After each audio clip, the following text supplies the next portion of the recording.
আসসালামু আলাইকুম। অশিন্স কিচেনের পক্ষ থেকে জানাচ্ছি সবাইকে স্বাগতম। আজ আমি তৈরি করেছি বিফ কাবাব। চলুন দেখে আসি কিভাবে বিফ কাবাব তৈরি করতে হয়।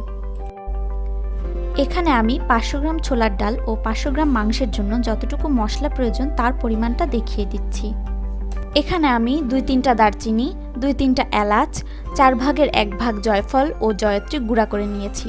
আর সাথে নিয়েছি মরিচের গুঁড়া 1.5 টেবিল চামচ, ধনিয়ার গুঁড়া 1 টেবিল চামচ, আদা কুচি ও রসুন কুচি 1.5 টেবিল চামচ পরিমাণ, আস্ত জিরা 1.5 টেবিল চামচ পরিমাণ, 20 থেকে 25টা সাদা গোলমরিচ ও কালো গোলমরিচ, এলাচ 5 থেকে 7টা, 2-3টা দারচিনি ও একটি তেজপাতা এবং লবণ পরিমাণ মতো। দেখতেই পাচ্ছেন আমি সব মশলাগুলো একসাথে মিশিয়ে প্রেসার কুকারে তুলে দিয়েছি।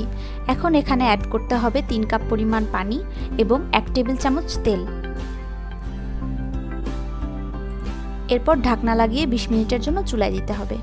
মিশ্রণটি সেদ্ধ হতে হতে আমি 1 কাপ পেঁয়াজের বেরেস্তা করে নিচ্ছি।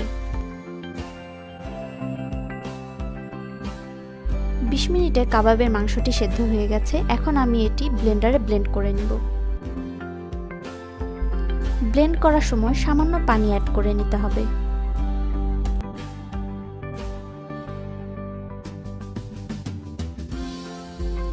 আমার ব্লেন্ড করা হয়ে গেছে। এখন আমি কাবাব তৈরিতে চলে যাচ্ছি।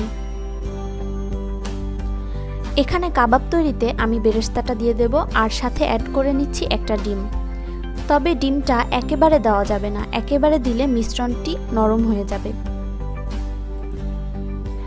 যখন মিশ্রণটি মাখানোর পর আঠালো হয়ে যাবে তখন ছোট ছোট কাবাবের শেপ দিয়ে ভাজতে হবে।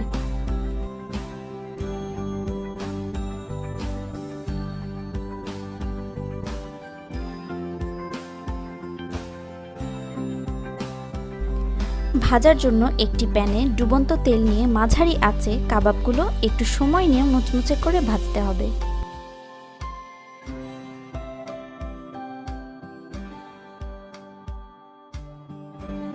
কাবাবগুলো দুই পাশে সুন্দর বাদামি কালার হয়ে আসলে তুলে ফেলতে হবে।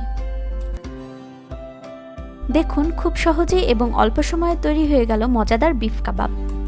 আমার রেসিপিটি যদি আপনাদের ভালো লাগে তাহলে অবশ্যই লাইক এবং কমেন্টে জানাবেন এবং ভবিষ্যতে আরও মজার মজার রেসিপি পেতে আমার চ্যানেলটি অবশ্যই সাবস্ক্রাইব করে রাখবেন। ধন্যবাদ সবাইকে।